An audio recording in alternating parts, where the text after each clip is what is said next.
वाहिगुरु जी का खालसा वाहिगुरु जी की फतेह।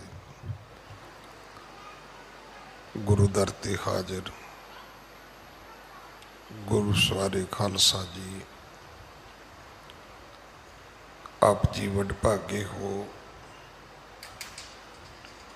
जो 8वें पातशाह बाला प्रीतम सतगुरु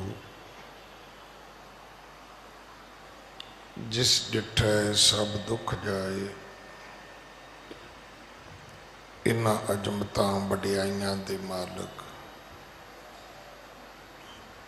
गुरु हरकृष्ण साहब महाराज जी दे पवित्र चरण छो प्राप्त इतिहासक स्थान गुरुद्वारा बंगला साहब जी की यात्रा करदे हां। जुगो जुग अटल छतर चवर तखत दे मालक धन धन श्री गुरु ग्रंथ साहिब पातशाह महाराज जी दे हजूर मनुखा जीवन दीयां घड़ियां नूं सफला कर रहे हो। सतगुरु सारियां दी यात्रा सफल करन। हुण समा है गुरु दरबार दे निजम अनुसार गुरु इतिहास की चल रही लड़ीवार कथा दा अपनियां मन बिरतियां इकागर करो, रसना पवित्र कर दे एक बार, सारे उच्चारण करो जी सतनाम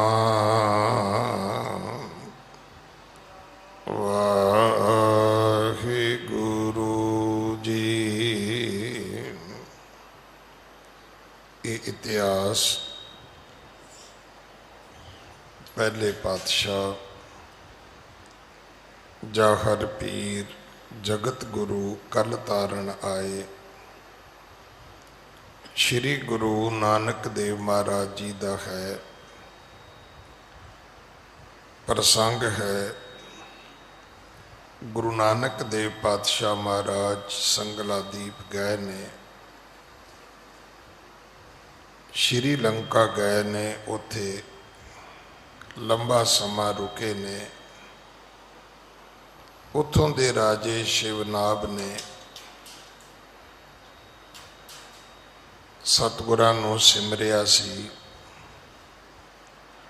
उहदे प्रेम दे बधे सतगुरु उथे गए सन। फिर उसने उपदेश मंगिया कि महाराज मेरे देश ते कृपा करो। तो सतगुरु जी ने धर्म दे लई एक कष्ट योग एक भगत योग ये दो रस्ते दसे सन मन नूं रोकण दे, मन नूं निर्मल पवित्र करन दे। बड़ी विस्तारित कथा आपां सुनी है कि कष्ट रोग ये औखा है, भगत योग बहुत सौखा है। कष्ट योग विच तुहानूं तप भी करने होणगे, वर्त भी रखने होणगे, पैदल यात्रावां भी करनियां होणगियां। भगत योग दे विच तां इशनान करना है, संगत विच जाना है, घर बैठ के पाठ करना है, गुरुद्वारे जाके कथा कीर्तन सुनना है। फिर गुरु दे ज्ञान नूं, गुरु दे शब्द नूं अपने हिरदे दे विच वसाउणा है।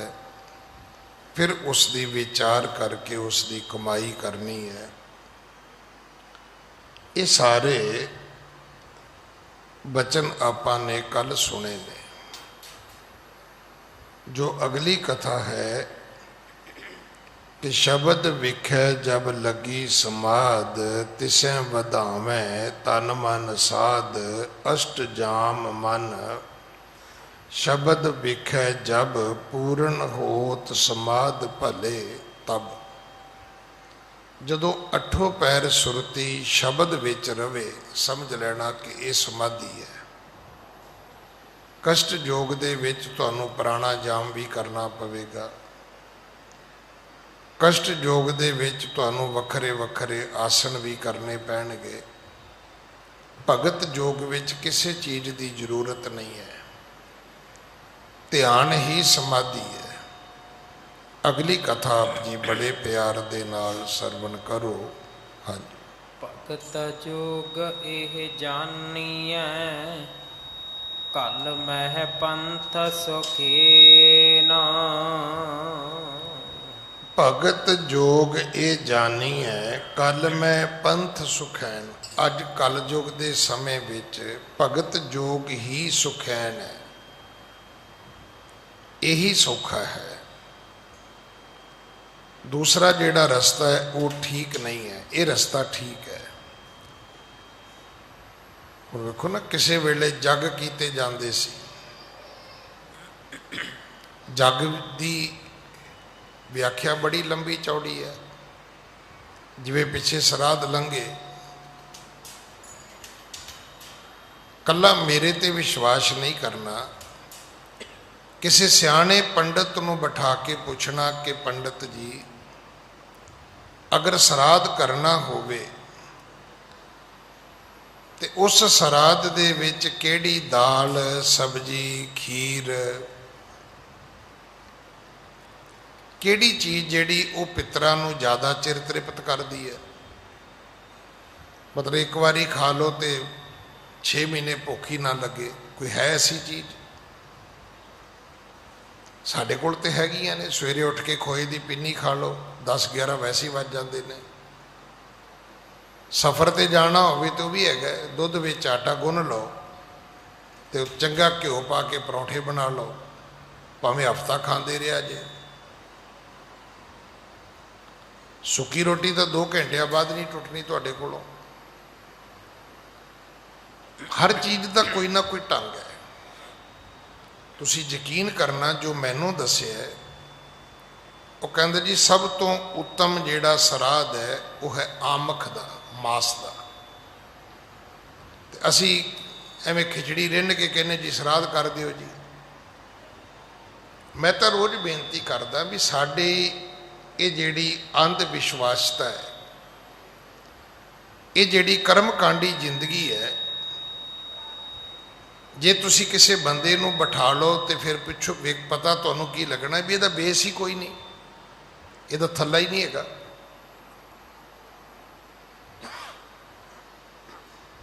ये कर्म कांड एक ऐसा भांडा है, ये छाननी वर्गा है, ये थले कुछ भी नहीं है, खाली है।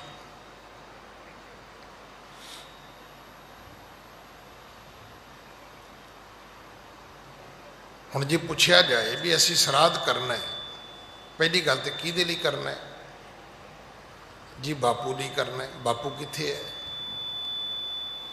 गुरु नानक दे पिता महाराज ने समझाया सी, दुनी चंद तेरा बापू बघियाड़ दी जूनी विच है, तू उहदे निमित्त श्राद्ध कर रहे हैं। हुण तुसीं कहोगे जी असीं ते साखी सुनी नहीं। जे साखी नहीं सुनी तो फिर तो भाई बहुती गरीबी है साड़ी। जदों गुरु नानक साहब लाहौर गए तो दुनी चंद के घर दे विच की वेख्या, साधु महात्मा पंडित लोग बैठे ने, घर भरिया होया। पूछया की हो रहा है? कहन लगा जी पितरां दे निमित्त श्राद्ध हो रहा है। तो सतगुरां ने पूछया भी तेनों पता है तेरा बाप कित्थे है? तेरा बाप तेरे घर तो 5 कोस, उदों किलोमीटर नहीं सी हुंदे, ईवन मील भी नहीं सी हुंदे। ये मील ते किलोमीटर अंग्रेज़ों तो आए ने। इदों पहला जोजन हुंदे सी, कोह हुंदे सी,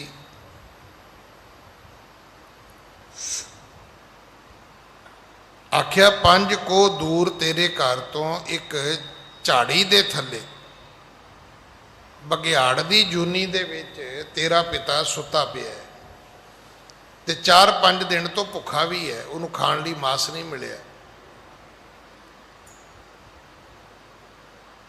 भाव जो तू श्राद्ध खवा रहा है वो तेरे फादर के काम का ही नहीं है, तेरे पिता के काम का ही नहीं है। हुण बघियाड़ खीर थोड़ा खाएगा, चावल थोड़ा खाएगा, उन्होंने तो मांस चाहिए। तो इस करके मैं बेनती करा, इसे करके रोज बेनती की जाती है कि कर्म धर्म पखंड जो दीसै तिन जम जागाती लूटै, निर्बाण कीर्तन गावो करते का निमख सिमरत जित छूटै।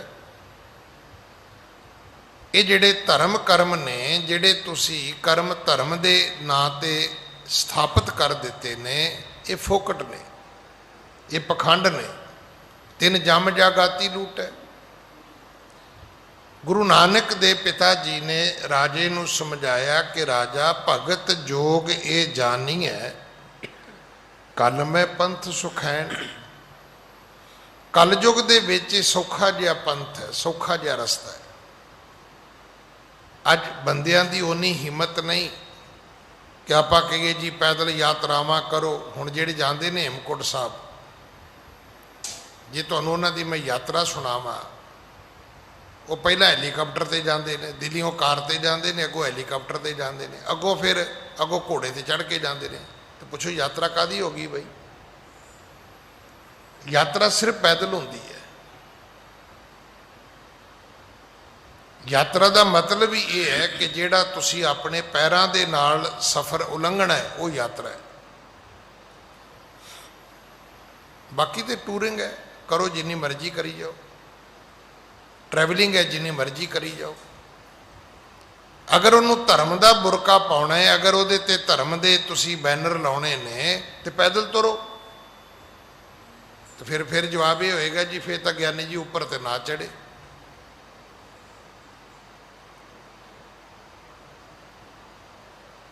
अज शरीरां दे विच उन्नी ताकत है ही नहीं,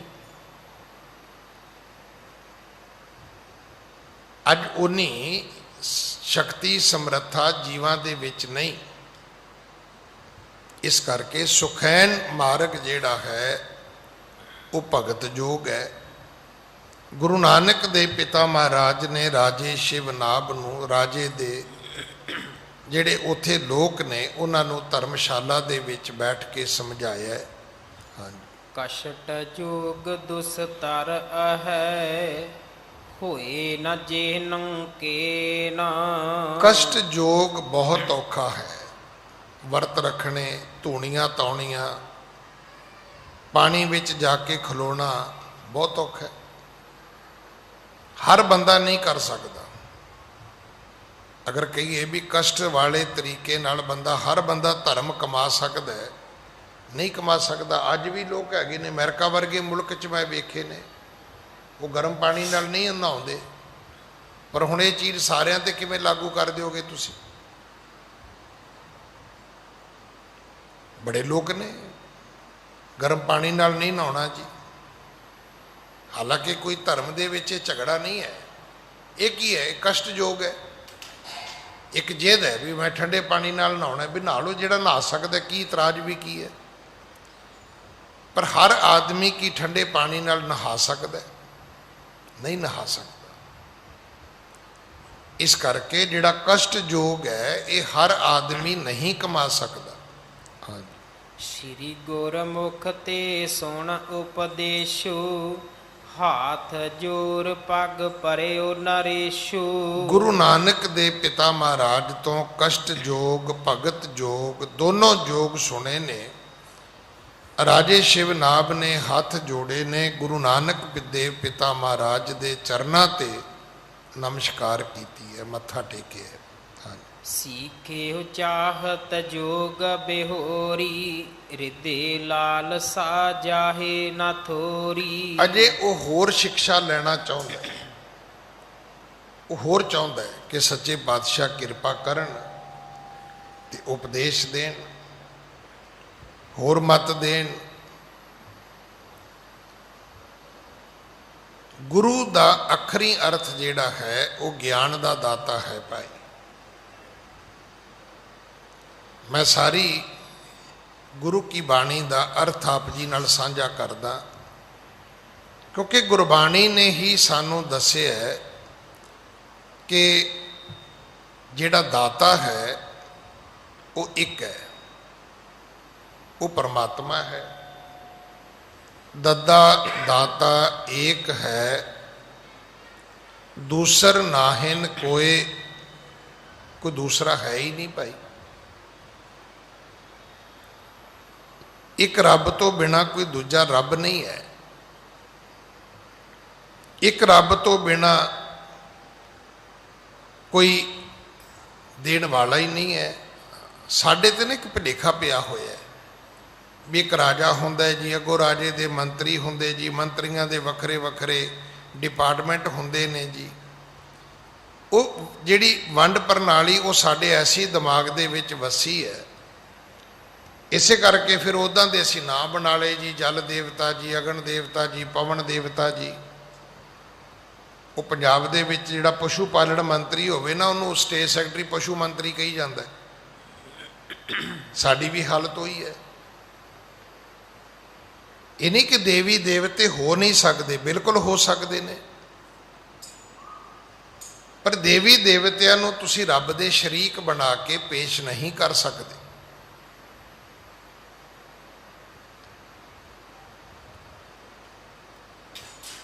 असीं रोज पढ़ते हैं सबना जियां का एक दाता सो मैं विसर ना जाई। सारे जीवां दा एक दाता। इनू मनण नाल तुहानूं पता है दुनिया का कलेश मुकदा है, दुनिया के झगड़े मुकते हैं। तुहाडे घर का झगड़ा मुक सकता है, सबना जियां का एक दाता।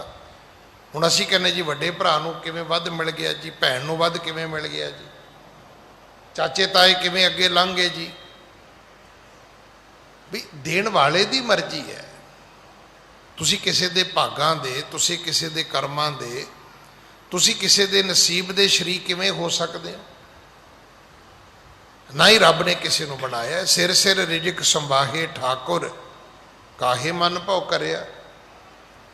हर बंदे दे सिर ते रब ने रिजक का वखरा हाथ रखिया। और ये भी गुरबाणी में लिखा है कि निरधन सर धन दोनों भाई प्रभ की कला ना मेटी जाई। अमीर ते गरीब दोवें भरा ने, ये भी रब की कला है। एक अमीर है कि गरीब है, भरा ने इको मां दे पेट तो जाए ने, इको पिता दे बिंद तो पैदा होए ने। हाँ जी। श्री गुर पद नख क्रांत जो चिंता मनै समान। गुरु नानक दे पिता महाराज दे जेड़े मुबारक चरण ने, उन्हां चरणां दी जेड़ी क्रांति है, कवि जी कहंदे ने वो तां चिंता मणि वर्गी है। सनातन मत विच जिहड़ी ये चिंतामणि है, इनू बड़ी वड्डी एक शक्ति मन्निया गया है कि जो मंगोगे मिल जाएगा, जो इच्छा करोगे मिल जाएगा। हाँ जी। चित वह मंगल सर्बदा विघन दुख गनहान।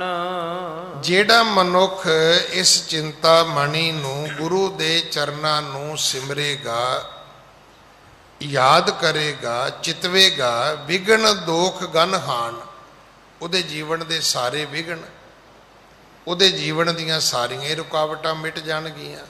हाँ जी। सुन कर श्री गुर को उपदेशा, हाथ बांध दवै कहत नरेशा। गुरु नानक दे पिता महाराज दे इतिहास सुन कर श्री गुर को उपदेशा, हाथ बंद दवै कहत नरेश। कवि जी ने अगे लिखना शुरू किया है। जो उपदेश गुरु नानक देव महाराज ने दिता है, जो उपदेश राजे शिव नाभ ने सुने, उन्हें दो हाथ जोड़ के मन्ने है। उन्हें दो हाथ जोड़ के उन्होंने अपने अंदर वसाया है देखो मैं रोज़ बेनती करदा, सुनना भी एक कला है। सुनन दी एक पौड़ी है, मन्ने दी उस तो अगली पौड़ी है। ते मन्नण तो बाद तुसी जपजी साहब दा पाठ करो, बड़ी सोहनी तरतीब है। पहले 4 वारी सतगुरां ने सुनन दा जिक्र कीता, फिर 4 वारी मन्नण दा जिक्र कीता। सुनन तो मन्नण तो जेड़े अगे गए, फिर उन्होंने आख्या पंच प्रवान पंच प्रधान पंचे पावे दरगह मान, ते पंचां का गुर एक ध्यान। उन्हां दी समाधि है, वो पहुंची उत्थे ने। सिख धर्म के मुताबक आसना की लोड़ नहीं है। अगर तुसी योगा करना है तो करो, एक्सरसाइज समझ के करो, इन्हों धर्म समझ के नहीं करना। ये नवी कला किरत है भी योगा करना है तो नाल मंत्रां दी एक कैसट आ गई है। ये उन्हां लोकां दा तरीका है, जिवें भाई हरभजन सिंह जोगी ने कीता है तो जोगी सी वो, कस्टम ऑफिसर सी इंडिया दे विच। अमृतसर एयरपोर्ट ते बड़ा लंबा समा ड्यूटी की उन्होंने, दिल्ली एयरपोर्ट ते की है। करते करते अमरीका चले गए। अमरीका गए तो काम चल गया। उत्थे लोग ड्रगी सी, नशे नुशे करते सी लोग। इन्होंने उन्होंने योगा दे विच पा के उन्होंने ठीक कर लिया। हुण जोगी हरभजन सिंह होरां दी अपनी निष्ठा जिहड़ी सी, वो गुरु रामदास दे सी। इसे करके उन्होंने रामदास एस्टेट बनाई। इसे करके उन्होंने बहुते जिहड़े अपने उत्थे जगह बनाइयां जां जिहड़ी उन्होंने ऑर्गेनाइजेशन बनाइयां, उन्हां विच चौथे पातशाह गुरु रामदास का नाम दर्ज किया। हुण उन्होंने गोरियां नूं सिखाया तो योगा, तो सिख होने करके उन्होंने फिर उन्होंने हौली हौली सिक्खी देनी शुरू करती कि जदों तुसी इदां करके बहना है, चौकड़ी मार के बहना है, बावां सीधियां करके बहना है, तो उदों की करना है, उदों तुसी नाल पाठ करना है। वो योगे दे विच जिवें नहीं हुंदा भी वो कैप्सूल दे विच, कैप्सूल एक्चुअली तो खाली हुंदा है, मार्केट तो मिलते हैं, वो जिहड़ी मर्जी मैडिसन पा लो, जिहड़ी मर्जी दवाई पा लो, जिहड़ी मर्जी चीज़ भर के खा लो तुसी। जिहड़ा कैप्सूल का कवर है वो तो खाली हुंदा है। वो कैप्सूल दे विच गुरबाणी पा के उन्होंने दिती तो सिख बन गए। हुण योगा दे विच मंत्र पा दिते गए, वो हिंदू बन गए। वैसे योगा जिहड़ा है वो एक एक्सरसाइज है, हैल्थ वास्ते है, सेहत वास्ते है। लोग योगा सीखते भी ने, करते भी ने। ठीक है, अपनी सेहत वास्ते कोई करदा तो कर भी सकता है, पर उन्होंने चुक के लिया के तुसी सिक्खी च पाओगे तो गल बनेगी नहीं। राजे शिवनाभ ने जो सुनिया वो मन्निया, उन्होंने अपने हिरदे विच वसाया। जिन्हां ने सुन लिया, जिन्हां ने मन लिया, जिन्हां ने प्रवान कर लिया, वो पंच हो गए, तो गुरमुख हो गए भाई। तो जिहड़े गुरमुख हो गए उन्होंने समाधि की लोड़ नहीं, उन्होंने ध्यान की लोड़ है।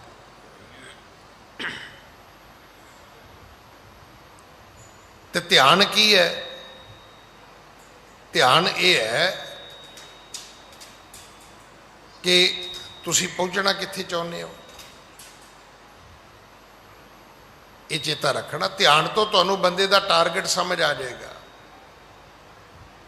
असी गल कर रहे हैं, अगले ने गल सुनी नहीं, आपां कहने तेरा ध्यान कित्थे है।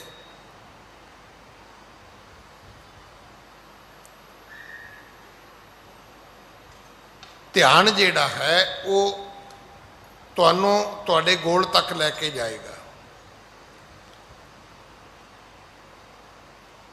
जिहड़े बहुते डिस्टर्ब लोग ने वो इस है ही इसे करके नहीं भी उन्हों का ध्यान इन्ना खिंड चुका है।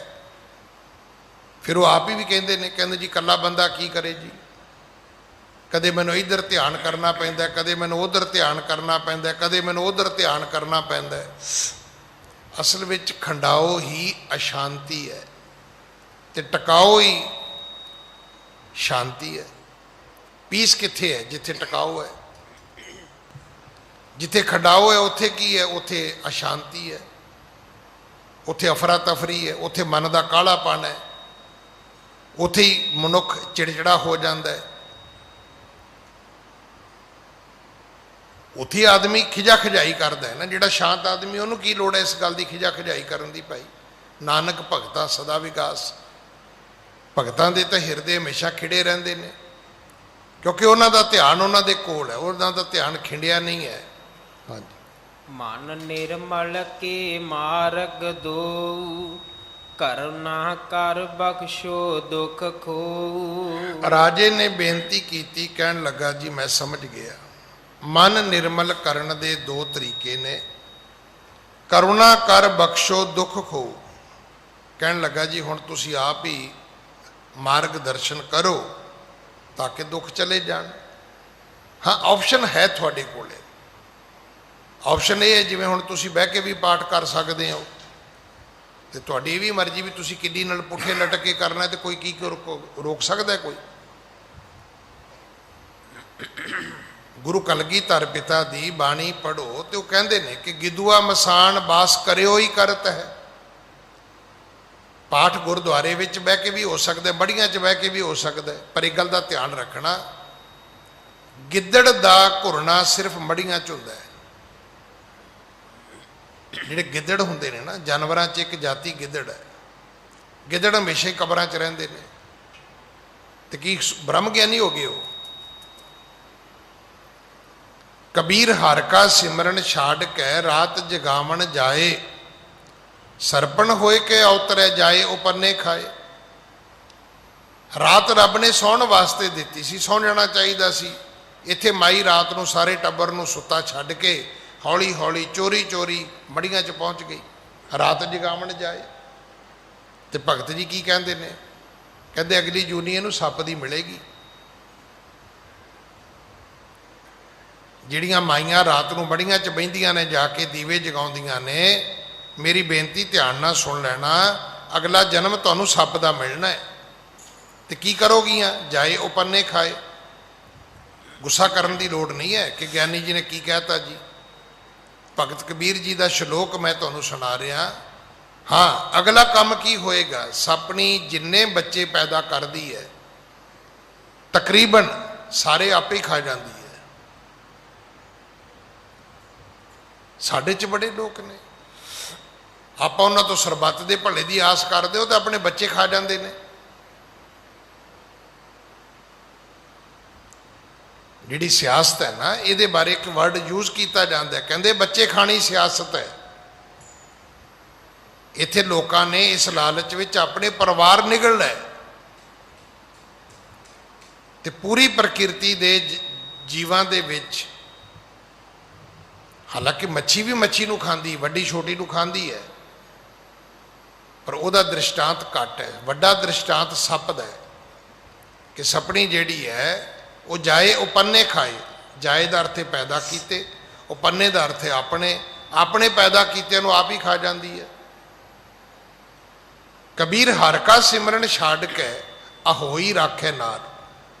ਪਾਠ ਨਹੀਂ ਕਰਨਾ, ਨਾ ਸੁਖਮਨੀ ਸਾਹਿਬ ਦਾ ਕਰਨਾ, ਨਾ ਜਪਜੀ ਸਾਹਿਬ ਦਾ ਕਰਨਾ, ਤੇ ਵਰਤ ਰੱਖ ਲੈਣਾ ਅਹੋਈ ਮਾਤਾ ਦਾ। ਤੇ ਕੀ ਹੋਏਗਾ? ਗਦਹੀ ਹੋਏ ਕੇ ਅਵਤਰ ਹੈ। ਭਗਤ ਜੀ ਕਹਿੰਦੇ ਅਗਲੀ ਜੂਨੀ ਤੈਨੂੰ ਖੋਤੇ ਦੀ ਮਿਲੇਗੀ। ਭੈਣੇ, ਅਗਲੀ ਜੂਨੀ ਦੇ ਵਿੱਚ ਤੈਨੂੰ ਖੋਤੇ ਦੀ ਜੂਨੀ ਭੋਗਣੀ ਪਵੇਗੀ। ਭਾਰ ਸਹੇ ਮਨ ਚਾਰ, ਤੇ ਘੁਮਿਆਰ ਰੋਜ਼ ਤੇਰੇ ਤੇ 4 ਮਨ ਭਾਰ ਲੱਦ ਕੇ 1 ਕੁਆਂਟਲ, ਤੇ ਅੱਜ ਦੀ ਤਰੀਕ ਵਿੱਚ 60 ਕਿਲੋ ਬਣਦਾ ਹੈ। 4 ਚੌਕੇ 16, 40 ਕਿਲੋ ਦਾ ਮਨ ਹੈ।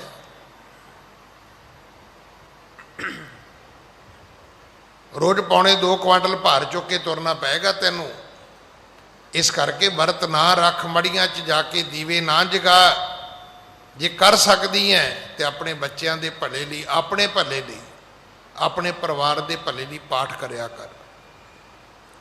ਮੈਂ ਤਾਂ ਰੋਜ਼ ਬੇਨਤੀ ਕਰਦਾ ਵੀ ਜੇ ਕਰ ਹੀ ਸਕਦੀ ਐ ਤੇ ਘਰ ਸਵੇਰੇ ਉੱਠ ਕੇ ਕੜਾਹ ਪ੍ਰਸ਼ਾਦੀ ਦੇਗ ਬਣਾ, ਚਾਹ ਬਣਾਉਣ ਤੋਂ ਪਹਿਲਾਂ ਦੇਗ ਬਣਾਓ, ਅਰਦਾਸ ਕਰੋ, ਘਰ ਦੀ ਸੁੱਖ ਸਮਰਿੱਧੀ ਵੇਖੋ ਬਦਲਦੀ ਕਿ ਨਹੀਂ ਬਦਲਦੀ। ਮੜੀਆਂ ਦੇ ਦੀਵੇ ਜਗਾਉਣ ਨਾਲ ਕੁਝ ਨਹੀਂ ਹੋਣਾ, ਘਰ ਬੈਠ ਕੇ ਪਾਠ ਪੂਜਾ ਕਰੋਗੇ ਤੇ ਬਹੁਤ ਕੁਝ ਹੋ ਜਾਏਗਾ। ਹਾਂਜੀ, ਕਰੋ ਸਰਬ ਮਮ ਦੇਸ਼ ਨਿਹਾਲਾ, ਤੁਮ ਸਮਾਨ ਨਹਿ ਆਣ ਕਿਰਪਾਲਾ। ਰਾਜਾ ਸ਼ਿਵਨਾਭ ਕਹਿਣ ਲੱਗਾ, ਮਹਾਰਾਜ ਤੁਹਾਡੇ ਵਰਗਾ ਦੂਸਰਾ ਕੋਈ ਨਹੀਂ ਹੈ, ਮੇਰੇ ਦੇਸ਼ ਵਿੱਚ ਰਹੋ, ਮੇਰੇ ਦੇਸ਼ ਤੇ ਕਿਰਪਾ ਕਰੋ, ਮੇਰੇ ਦੇਸ਼ ਨੂੰ ਨਿਹਾਲ ਕਰੋ, ਆਪਣੀਆਂ ਰਹਿਮਤਾਂ ਬਖਸ਼ਿਸ਼ਾਂ ਨਾਲ ਨਵਾਜੋ। ਹਾਂਜੀ, ਕਰੋ ਸਦੀਵ ਬਾਸ ਮੁਝ ਸਦਨਾ, ਹਰਖੋਂ ਹੀਰ ਕਮਲ ਸਮ ਬਦਨਾ। ਕਹਿਣ ਲੱਗਾ ਜੀ ਮੈਨੂੰ ਆਪਣਾ ਸਦੀਵ ਸੇਵਕ ਬਣਾ ਲਓ। ਮੋਕੋ ਕੀਜੈ ਦਾਸ ਦਾਸ ਦਾਸਨ ਕੋ, ਹਰ ਦਇਆ ਘਾਰ ਹਰ ਦਇਆ ਧਾਰ ਜਗਨ ਨਾਥਾ। हे ਜਗਨਨਾਥ ਮੇਰੇ ਤੇ ਕਿਰਪਾ ਕਰ, ਮੈਨੂੰ ਆਪਣਾ ਸੇਵਕ ਬਣਾਓ, ਹਰਖੋਂ ਹੀਰ ਕਮਲ ਸਮ ਬਦਨਾ। ਐਸੀ ਕਿਰਪਾ ਕਰ ਦਿਓ ਕਿ ਰੋਜ਼ ਨਿਤਾ ਪ੍ਰਤੀ ਮੈਂ ਤੁਹਾਡੇ ਦਰਸ਼ਨ ਕਰਾਂ, ਤੁਹਾਡੇ ਕਮਲ ਰੂਪੀ ਇਸ ਸੋਹਣੇ ਮੁਖੜੇ ਦੇ, ਇਸ ਕਮਲ ਫੁੱਲ ਵਰਗੇ ਮੁਖੜੇ ਦੇ ਰੋਜ਼ ਮੈਂ ਦੀਦਾਰ ਕਰਾਂ। ਜਿਸ ਪ੍ਰਕਾਰ ਤੁਮ ਕਿਤਨੇ ਕੋਸਾ, ਚਲ ਆਏ ਨਿਜ ਦੇ ਨ ਭਰੋਸਾ। ਕਹਿਣ ਲੱਗਾ ਮਹਾਰਾਜ ਬੜੀ ਕਿਰਪਾ ਕੀਤੀ,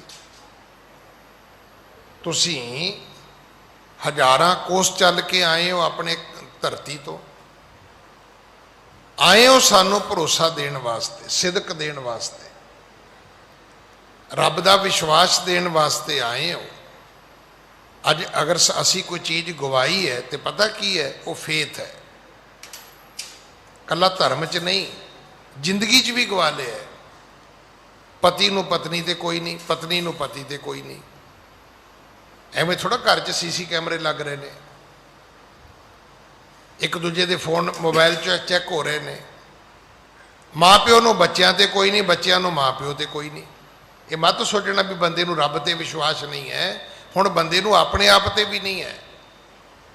ਜੇ ਆਪਣੇ ਆਪ ਤੇ ਹੋਵੇ ਤੇ ਰੋਜ਼ ਪਾਸਵਰਡ ਥੋੜਾ ਚੇਂਜ ਕਰੇਗਾ।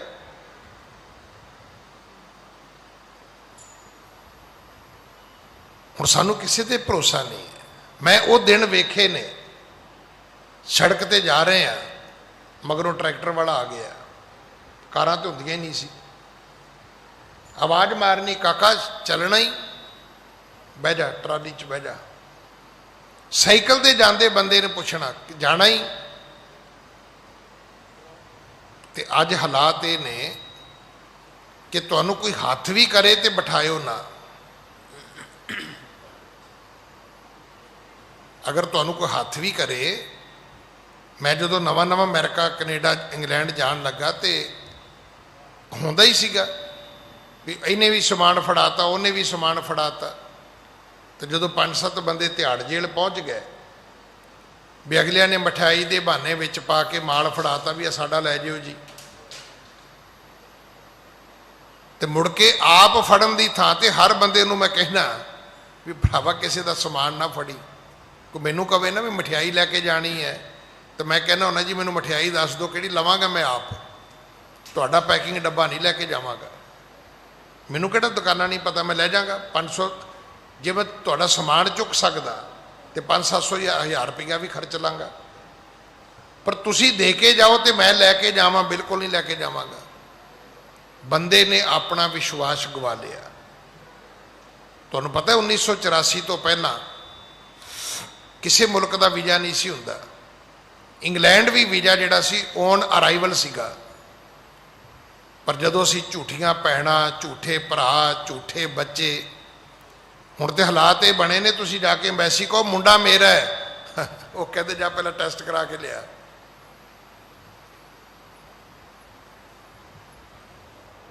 ਪਹਿਲਾਂ ਅਗਲੇ ਤੁਹਾਡਾ DNA ਚੈੱਕ ਕਰਾਉਂਦੇ ਨੇ।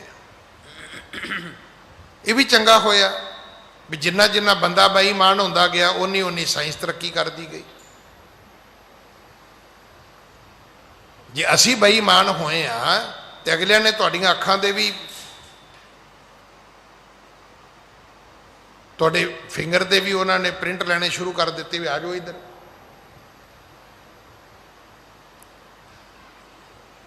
ਇਹ ਇਨਸਾਨ ਤੂੰ ਆਪਣਾ ਸਭ ਕੁਝ ਗਵਾਇਆ ਹੈ।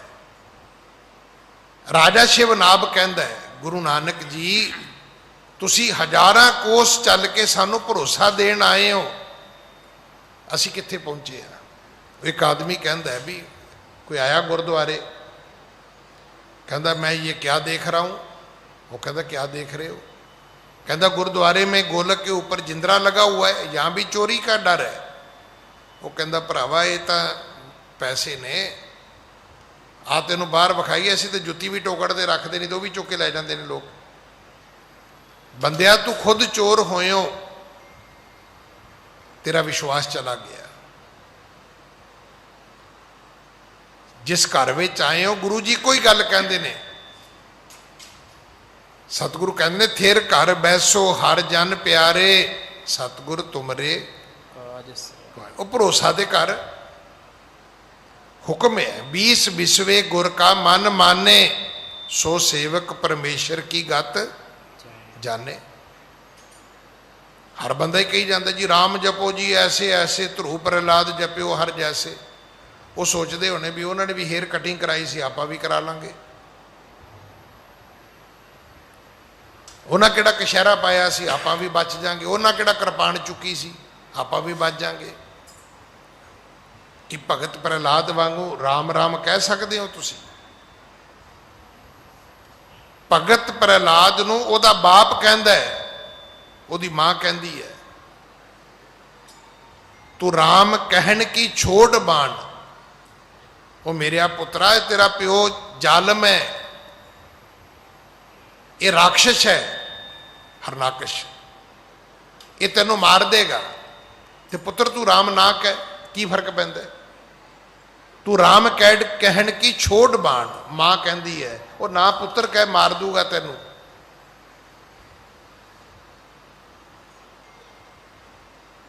भगतां तो तुहानूं भरोसा मिलता है, विश्वास मिलता है। शब्द ही पढ़ते हैं, ज्ञानी जी शब्द सुनाए जे तेरे भरोसे प्यारे मैं लाड लड़ाया। पुछो किहड़े किहड़े भरोसे की गल करते हो, जिहड़ा मौलियां बन के कीता होया तुसीं। तुहानूं भरोसा मौली ते है। खंड पाठ घर विच तां की फर्क पै गया, भरोसा गुरबाणी ते थोड़ा है। मौली बन ली, पाठ घर रखा लिया, दफ्तर चले गए, पुछो भी वाकी टाकी है भी तुहानूं उत्थे भी बाणी सुनाई देवेगी। जिन्ने कर्म कांड ने, मैं तो रोज़ बेनती करदा भी इहदा लॉजिक की है, कोई दलील कोई अपील कोई इहदा बेस। हर कर्म कांड का कोई थल्ला ही नहीं है। कदे पुछ के वेखो, तुसी पत्रियां वाचियां, तुसी मंगलीक का पता किया, सब कुछ किया, फिर ब्याह किया, पुछो मुड़ के कुड़ी मुंडा लड़े तो नहीं, तुसी कोर्ट कचहरी तो नहीं की, डाइवोर्स तो नहीं होया नहीं। जो तो हो गया तो फिर इन्ना सिर छड़ाउण की की लोड़ सी। फिर रब ते भरोसा कर लेंदे, वस जाते ना वसदे तो ना वसदे। गुरु अर्जन देव पिता महाराज कोल प्यो पंडित आ गए, प्यो पुत्र दो पंडित आ गए। कहते जी तुहानूं कथा सुनाउणी है। महाराज कहते सुनाओ। ये साखी है, कोई चुटकला नहीं है। हुण जिन्ने को ग्रंथ लैके आए सी वो मुक गए। पंडित ने सोचा भी माया ठीक आ रही है तो वापस जाण की की लोड़ है। कहन लगा जी जे तुसी हुक्म करो तो काशी बनारस साढ़े होर ग्रंथ हैगे ने ते मंगा लीए। सतगुरु कहते मंगा लो। कहता जी फिर मैं अपने पुत्र नूं भेज देना। सतगुरु कहते भेज दे। कहता जी मुहूर्त कढ़ना होएगा भी किहड़े वेले मेरा पुत्र तुरे।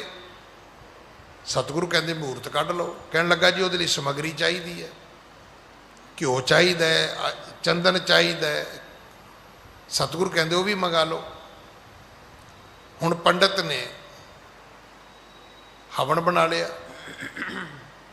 ਹਵਨ ਕੁੰਡ ਬਣਾ ਕੇ ਉਹਦੇ ਵਿੱਚ ਸਮੱਗਰੀ ਪਾ ਕੇ ਮੰਤਰ ਪੜ੍ਹੇ, ਮਹੂਰਤ ਸੋਧਿਆ, ਬੱਚੇ ਨੂੰ ਤੋਰਿਆ,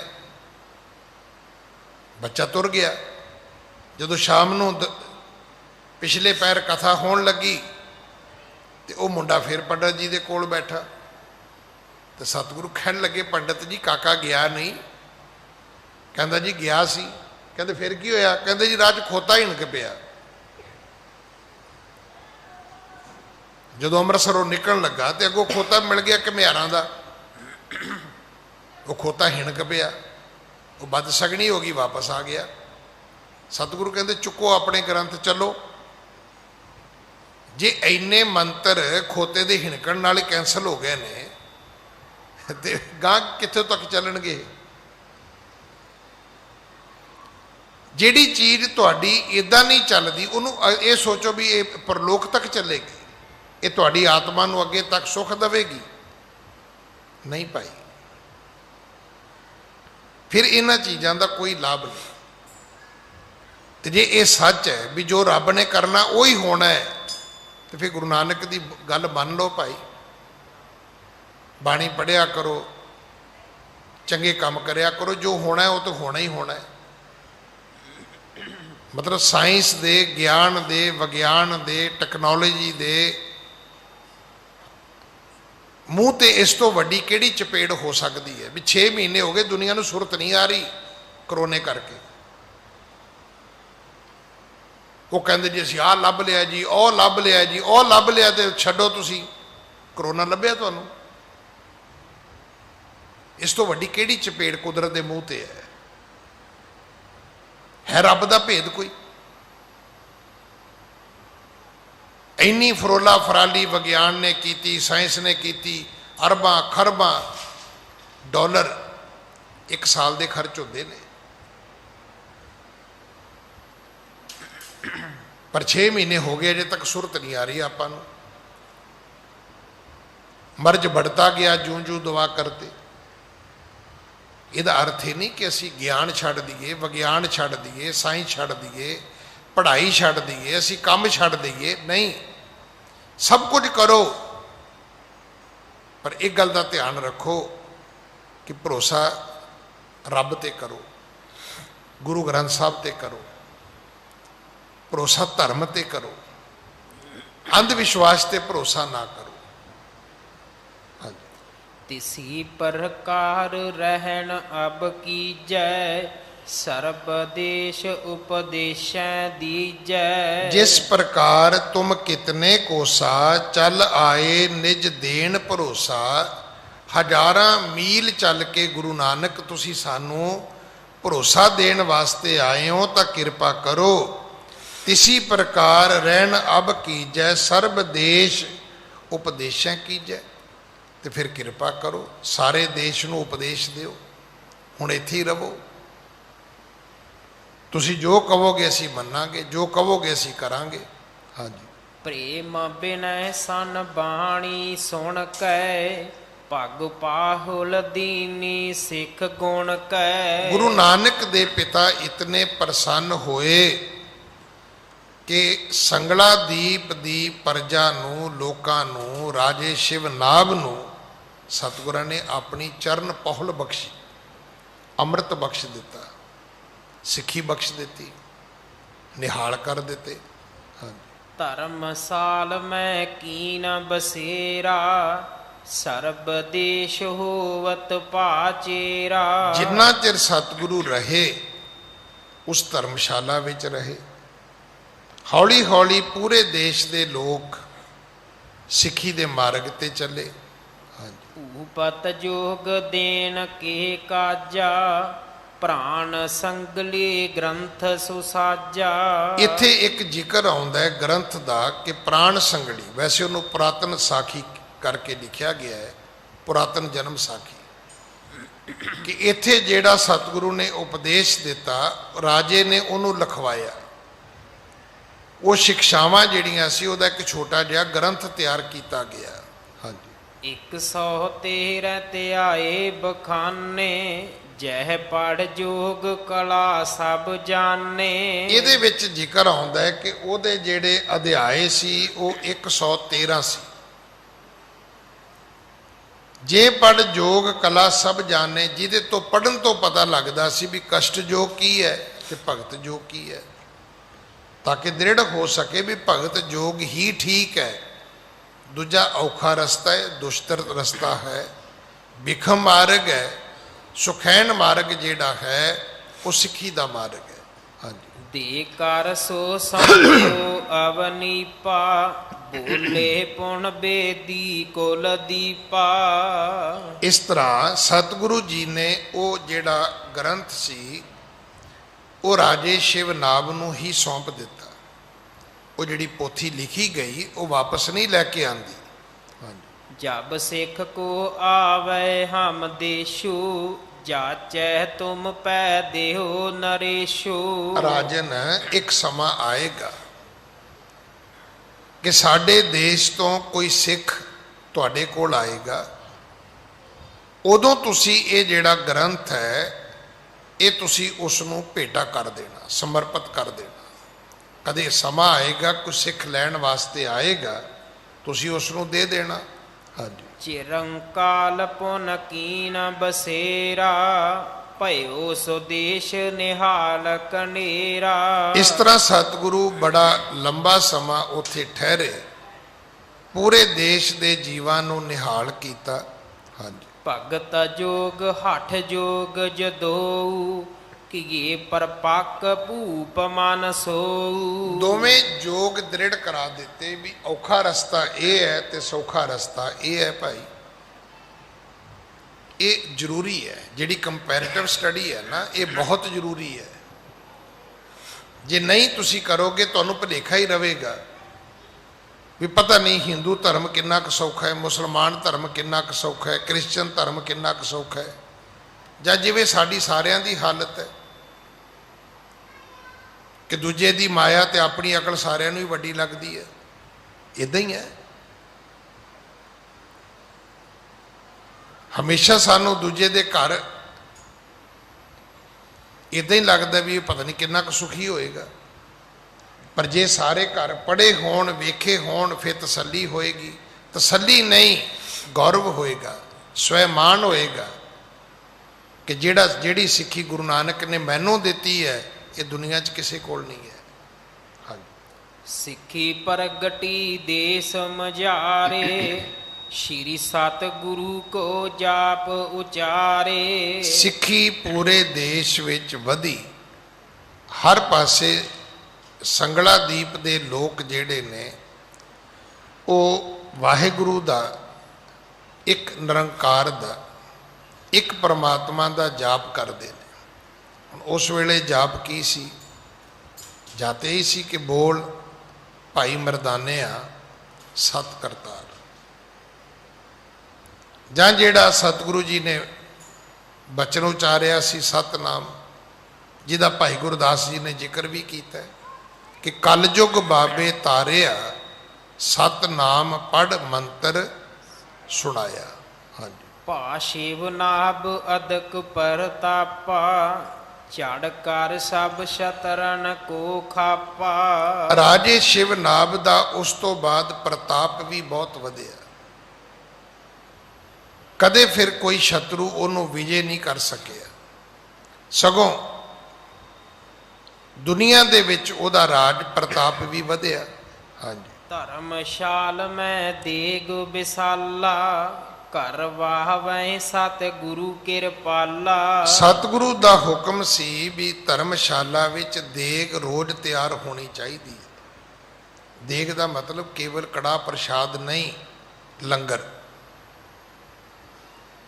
ਔਰ ਵੱਡੀ ਮਿਕਦਾਰ ਵਿੱਚ, ਵੱਡੀ ਗਿਣਤੀ ਵਿੱਚ ਰੋਜ਼ ਗੁਰੂ ਕਾ ਲੰਗਰ ਧਰਮਸ਼ਾਲਾ ਦੇ ਵਿੱਚ ਤਿਆਰ ਹੋਣਾ ਸ਼ੁਰੂ ਹੋਇਆ।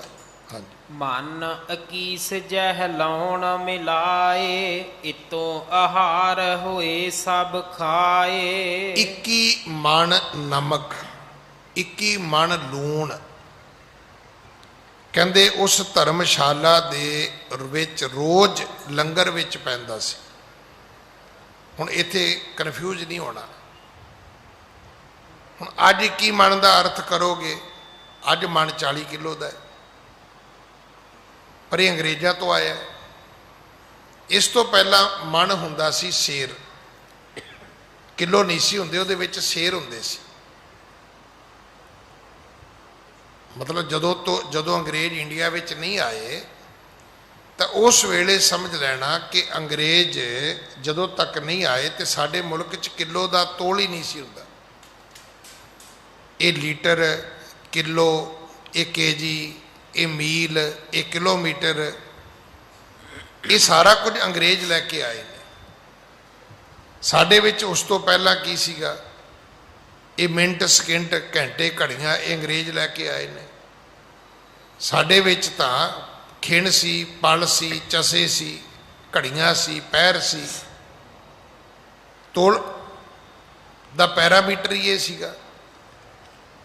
ਛਟਾਕੀਆਂ ਹੁੰਦੀਆਂ ਸੀ, ਤੋਲੇ ਹੁੰਦੇ ਸੀ, ਮਾਸੇ ਹੁੰਦੇ ਸੀ, ਸੇਰ ਹੁੰਦੇ ਸੀ, ਮਣ ਹੁੰਦੇ ਸੀ। ਤੇ ਮਣ ਜਿਹੜਾ ਸੀ, ਇਹ ਤਾਂ ਮੈਂ ਵੀ ਵੇਖਿਆ, ਪੱਕਾ ਮਣ 40 ਸੇਰ, ਕੱਚਾ ਮਣ 16 ਸੇਰ। ਇਹ ਤਾਂ ਮੇਰੀ ਆਪਣੀ ਉਮਰ ਦੀ ਗੱਲ ਹੈ ਕਿ ਜੇ ਕੋਈ ਕਹਿੰਦਾ ਸੀ ਵੀ ਮਣ, ਤੇ ਉਹ ਪੁੱਛਦੇ ਸੀ ਕੱਚਾ ਕਿ ਪੱਕਾ। ਜੇ ਕੱਚਾ ਹੈ ਤੇ 16 ਸੇਰ, ਕਿਲੋ ਨਹੀਂ, ਪੱਕਾ ਤੇ 40 ਸੇਰ। ਪਰ ਇੱਥੇ ਭਾਈ ਵੀਰ ਸਿੰਘ ਨੇ ਬੜੀ ਕਿਰਪਾ ਕੀਤੀ ਹੈ। ਉਹਨਾਂ ਨੇ ਕੀ ਲਿਖਿਆ? ਉਹ ਕਹਿੰਦੇ ਵੀ ਜਿਹੜਾ ਮਣ ਹੈ, ਇਹਦਾ ਵਜਨ ਅੱਡ-ਅੱਡ ਇਲਾਕਿਆਂ ਦੇ ਵਿੱਚ ਵੱਖਰਾ ਵੱਖਰਾ ਹੈ।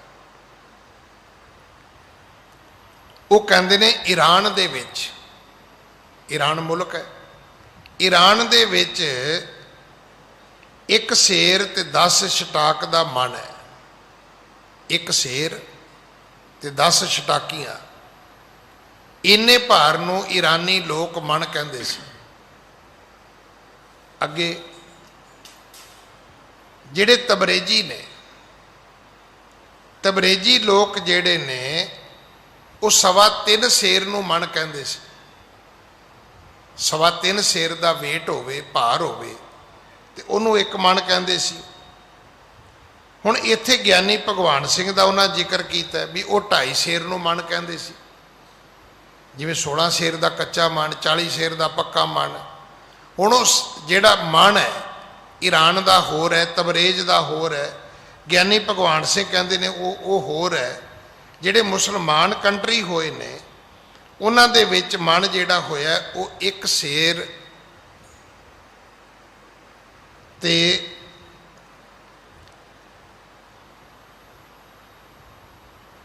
1 ਰੱਤੀ, 1 ਸੇਰ 1 ਰੱਤੀ ਦਾ ਮਣ ਹੋਇਆ। ਹੁਣ ਇਹਦਾ ਕਵੀ ਜੀ ਨੇ ਇੱਥੇ ਫਿਰ ਅੱਗੇ ਪੂਰਾ ਭਾਈ ਵੀਰ ਸਿੰਘ ਨੇ ਦੇ ਕੈਲਕੂਲੇਸ਼ਨ ਕਰਕੇ ਦਿੱਤੀ ਹੈ ਕਿ ਫਿਰ ਇਹਦਾ ਅਰਥ ਇਹ ਹੈ ਕਿ ਇਹ ਘੱਟੋ ਘੱਟ 3200 ਤੋਂ ਲੈ ਕੇ 1600 ਬੰਦੇ ਰੋਜ਼ ਲੰਗਰ ਛਕਦੇ ਸੀ ਉੱਥੇ। ਉਹ ਜਦੋਂ 1 ਸੇਰ ਤੇ 1 ਰੱਤੀ ਦਾ ਮਣ ਬਣਾਓਗੇ ਤਾਂ 21 ਮਣ ਦਾ ਅਰਥ ਕੀ ਹੋਇਆ? 21 ਸੇਰ। ਹੁਣ ਸੇਰ ਪੁਰਾਣਾ ਸੇਰ ਹੁੰਦਾ ਸੀ। ਅੱਜ ਵੀ ਜਿਹੜਾ ਪੌਂਡ ਹੈ ਉਹ ਬਹੁਤ ਛੋਟਾ ਹੈ, ਕਿਲੋ ਵੱਡਾ ਹੈ। ਸ਼ਾਇਦ ਉਹਦਾ ਤਾਂ ਨਹੀਂ ਮੈਂ ਦੱਸ ਪਾਵਾਂਗਾ, ਪਰ ਇੱਦਾਂ ਮੈਨੂੰ ਪਤਾ ਹੈ ਕਿ ਅੱਜ ਮੇਰਾ ਖਿਆਲ 52 ਪਾਉਂਡ ਅਲਾਉਡ ਹੈ ਜਦੋਂ ਫਲਾਈਟ ਤੇ ਜਾਈਏ ਤਾਂ ਜਿਹੜਾ ਲਗਜ ਹੈ। ਪਰ ਜੇ ਕਿਲੋ 'ਚ ਕਰੀਏ ਤਾਂ 23 ਕਿਲੋ ਬਣਦਾ ਹੈ। ਜੇ ਟੈਚੀ ਲੈ ਕੇ ਏਅਰਪੋਰਟ ਤੇ ਜਾਓ, ਜੇ ਕਿਲੋ ਤੇ 23 ਕਿਲੋ ਹੈ। ਜੇ ਉਹਦੇ ਤੁਸੀਂ ਬਣਾਓਗੇ ਪੌਂਡ ਤਾਂ ਮੇਰੇ ਖਿਆਲ 52 ਪੌਂਡ ਬਣਦੇ ਨੇ, 50-52 ਪੌਂਡ। ਪੌਂਡ ਦਾ ਤੇ ਕਿਲੋ ਦਾ ਫਰਕ ਹੈ। ਇਸੇ ਤਰ੍ਹਾਂ ਸੇਰ ਦਾ ਤੇ ਮਣ ਦਾ ਫਰਕ ਹੈ। ਸੇਰ ਦਾ ਤੇ ਕਿਲੋ ਦਾ, ਮਣ ਫਿਰ ਵੱਖਰੇ ਵੱਖਰੇ ਨੇ। ਇਹਦਾ ਅਰਥ ਹੈ ਕਿ ਉਸ ਭਲੇ ਸਮੇਂ ਕਵੀ ਜੀ ਲਿਖਦੇ ਨੇ ਕਿ 3200 ਤੋਂ ਲੈ ਕੇ 1600 ਤੱਕ ਰੋਜ਼ ਆਦਮੀ ਜਿਹੜੇ ਨੇ ਉਹ ਸ਼੍ਰੀਲੰਕਾ ਦੀ ਉਸ ਧਰਮਸ਼ਾਲਾ ਦੇ ਵਿੱਚ ਲੰਗਰ ਛਕਦੇ ਸੀ ਜਿੱਥੇ ਗੁਰੂ ਨਾਨਕ ਸਾਹਿਬ ਠਹਿਰੇ ਨੇ, ਜਿੱਥੇ ਰਾਜੇ ਸ਼ਿਵ ਨਾਮ ਦਾ ਰਾਜ ਹੈ। ਸਤਿਗੁਰੂ ਕਿਰਪਾ ਕਰਨ। ਅਗਲੀ ਕਥਾ ਆਪਾਂ ਕੱਲ ਗੁਰੂ ਕੀ ਗੋਦ ਵਿੱਚ ਬੈਠ ਕੇ ਸੁਣੀਏ। ਭੁੱਲਾਂ ਬਖਸ਼ੋ ਜੀ, ਫਤਿਹ ਬੁਲਾਓ। ਵਾਹਿਗੁਰੂ ਜੀ ਕਾ ਖਾਲਸਾ, ਵਾਹਿਗੁਰੂ ਜੀ ਕੀ